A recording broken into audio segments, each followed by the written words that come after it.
I feel like I should just say what they say. You know, I second all of it, including the epilogue.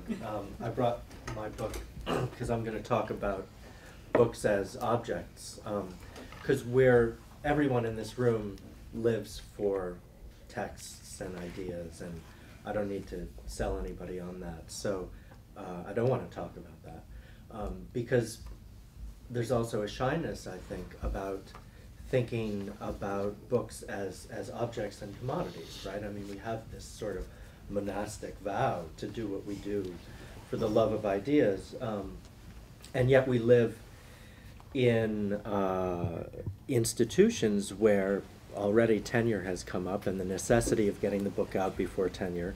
In my case, it's 2.5 books by tenure. But, you know, I mean, we're under these kinds of pressures, which are, you know, strictly speaking, they're part of the capitalist system. So we're part of that system. And so I'll try to add a few things that I think probably are very much along the same lines as what Eileen and Shireen already said, but talking a little bit more about things like titles, book design, and the way that books get marketed too, and some of my own. And I don't claim to be any kind of an expert, but I just want to sort of open up that part of the conversation, and the editors and so forth are much more knowledgeable about this than I am. So, yeah, just the title, right? And I wonder if it's not an interesting provocation to ask whether anybody with a high school degree could understand the title of your book. And if not, what's your explanation for that? I mean, so I'm not saying that that ought to be the case, but for the Thanksgiving conversation with grandma or whatever, people sometimes ask me, what's the title of my first book? What's the book about? I say, well, it's called Making War in Côte d'Ivoire, and that's what it's about. You know, there's no colon and then a subtitle. There's no puns or you know, wordplay involved. And I quite like lots of titles that do that kind of stuff. But I just want to sort of open the conversation about, you know, who does that invite as an audience and who does it disinvite. You know, I think that you're going to perhaps have to choose your areas where you really insist. Maybe it's the index, maybe it's the title, but I think choose those 2 or 3 things carefully. I mean, the advice that I got, which I think is good, is the #1 thing to fight for is that it comes out simultaneously in paperback and hardcover. So I think that's certainly the #1 thing. But the title and the design of the book are another. So I'll just show, this isn't necessarily a good or a bad model, but just to tell you a little bit about the process I went through. Making War in Côte d'Ivoire was the title from the beginning. This originated with an editor in Britain at Hearst, and is co-published by Chicago. My next book is strictly with Chicago, but I had an advance contract on this as well, and so I actually had a contract on the basis of the prospectus, and there was no text there. There was no dissertation. This is my first post-dissertation project. The stuff I'm going back to now is the stuff from my dissertation. So the title was never an issue. For the image, as we were going through, my editor proposed a set of photographs to which Hearst had rights, and most of them had, you know, people carrying stuff on their heads, or, you know, guys with guns and bloodshot eyes and stuff like this. And I said, well, look, that's not what this book is about. This book is about a situation of neither peace nor war, and it's about the social, historical, and cultural context in which people may choose to prosecute war or violence that's leading up to the sort of threshold of war, and other people are choosing not to do that. And it's about a lack of fit or a lack of alignment, as I call it in the book, which actually helps to explain why some wars never actually fully take off. You can have spurts of violence, and then it kind of de-escalates, and then you might have 3 years of relative peace. So how do you explain a situation like that? It's not about the guy with the bloodshot eyes and the AK-47. It's about rather the basilica in Yamoussoukro, which was built by Houphouët-Boigny, the first president of Côte d'Ivoire, is the biggest Catholic cathedral in the world. After the Pope came and gave his benediction and opened the place, they put this little finial thing on the top of the dome, which made it just a little bit taller than St. Peter's in the Vatican. And, you know, with this sort of unpaved road and the cow, well, it's a bit of a metaphor for the kinds of misplaced priorities, perhaps, that sort of set the groundwork for the later political implosion that took place in the country. So I quite liked this photo, and I had to fight for it. But ultimately, I made my case, and my editor was convinced, and it went through as such. One other thing, this was a total surprise. They did it even in paperback with these little book flaps, which I love. I mean, I'm really, it was a very long process, and not because I was laboring over every sentence. I wish that were the reason. But yeah, expect it to take longer than it does. So I would, you know, in this age of ebooks and Kindles and all this other stuff, one can imagine that we're kind of beyond the necessity for the kind of the human interaction and the kinds of reciprocal care that's involved in a kind of an author-editor relationship, but I think that's absolutely not the case. I'm sure that all the editors here have very personal and you know, affective relationships with some of their authors, and so this is a huge sort of first step towards that for everybody that's in the book project. Just as far as images, coming back to this, getting permissions takes time.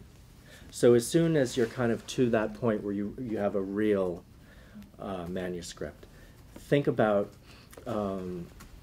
getting your permissions for images. I have a map in here. And also, you know, how are the images going to go? You might have them in the middle of the book.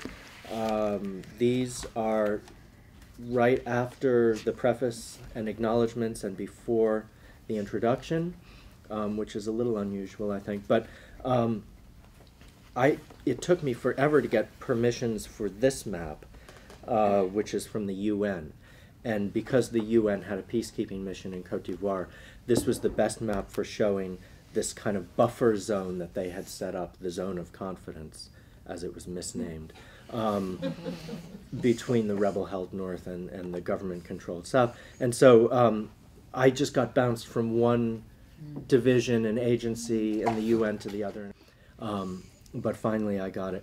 Maps. Find out who at your university makes maps. I have a guardian angel, fairy god brother or something, guy who's a cartographer and made these maps for me super fast. And they're wonderful, and we had this same kind of back and forth as you'll have with your editors about what should be in, what doesn't need to be in, what should be highlighted, what should be backgrounded, and he was incredibly responsive and quick and helped me out.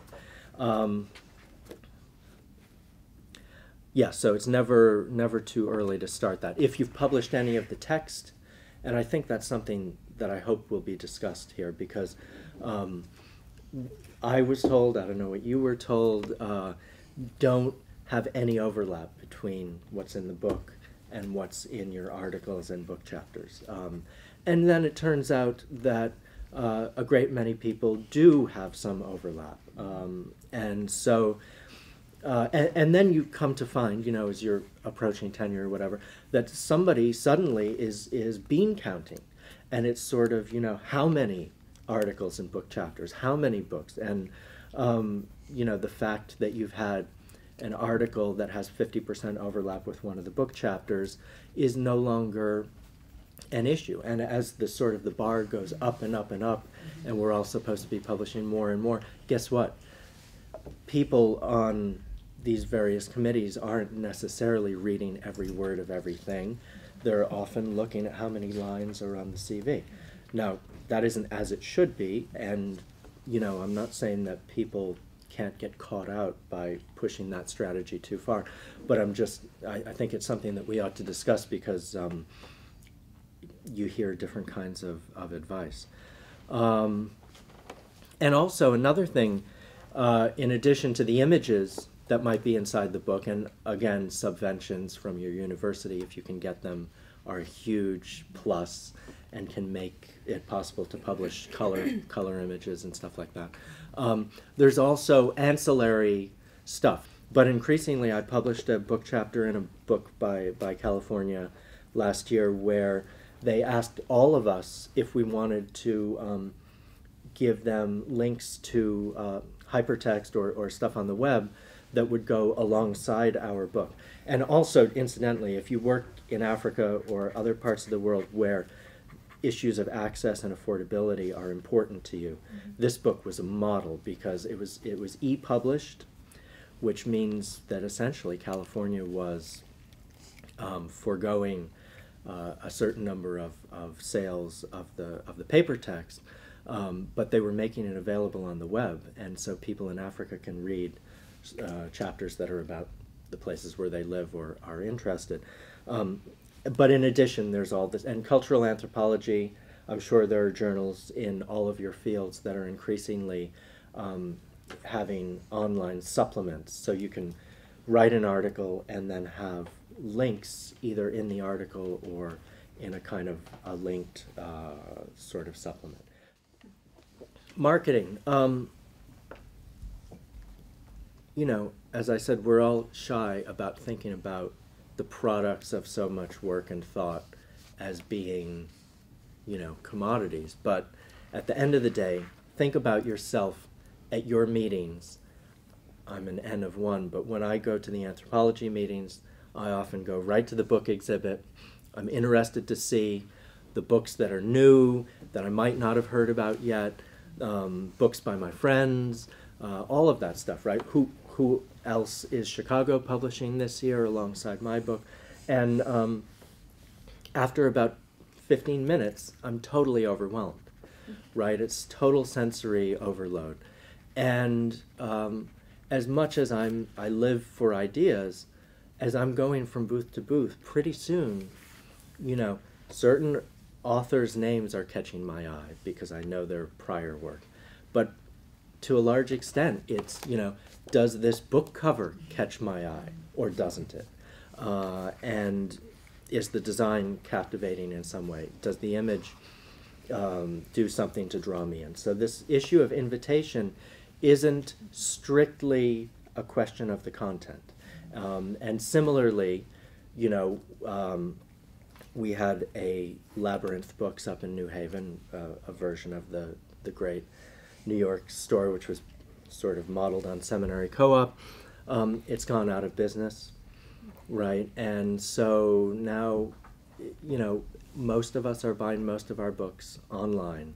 And so what Amazon is doing with your book or not doing with it is really important. So I'll just give you a couple of quick, you know, getting the look inside thing on Amazon was a whole kind of tribulation, and I was asking the people at Chicago, and they were saying, yeah, we've sent them this stuff, but it takes some time. I found by putting a little profile on the Author Central site, there's then a kind of a feedback address, and I was able to write to somebody and say, could you please do this? They have a section for faculty books, and my book wasn't there, and I just went up to somebody and I said, could you, you know, order a copy of the book and put it in there? She said, fine. And she looked it up and she said, oh yeah, okay, you're in African history. And I said, well, it's not a history book, it's an anthropology book. And she said, well, you know, no, it's history. I said, okay, well, you know, what do I know? I'm only the author. And anything that's not that is either, you know, sociology or cultural studies, or if it's ethnic, then it gets slotted as African history or Middle East history or Southeast Asian history, no matter what the discipline. So I just kind of had a conversation with the woman and convinced her to put one in each section. And so that's the kind of stuff that, you know, can make a difference as to whether somebody decides to adopt your book for an undergraduate class, or whether just an unexpected person reads the book. And I think very much this issue of audience and invitation is, for me, fundamental. I worked as a journalistic writer and editor before I went into academia, and I feel very ambivalent about the level of solipsism in a lot of academic writing.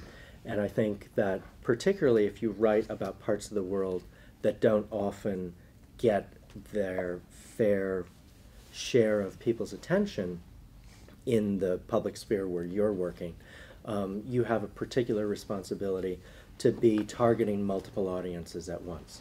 And so, you know, I have written op-eds and I've done other kinds of stuff, but the books too ought to be an invitation to undergraduates who are not necessarily anthropology or African studies majors in my case, and even a broader educated non-specialist audience. And that's, you know, it's a fine line. My next book coming out is much more kind of scholarly, and in some senses, I guess it's the tenure book. It's the big fat book where, you know, one of the reviewers said, well, you know, some of these appendices will only interest 4 or 5 people in the world. And then I thought, okay, good. I can cut them with, you know, a clear conscience, 4 or 5 people, you know, but, you know, still it's a question of style and how much jargon you use and all of that stuff. This book is meant to be much, much broader than the next book.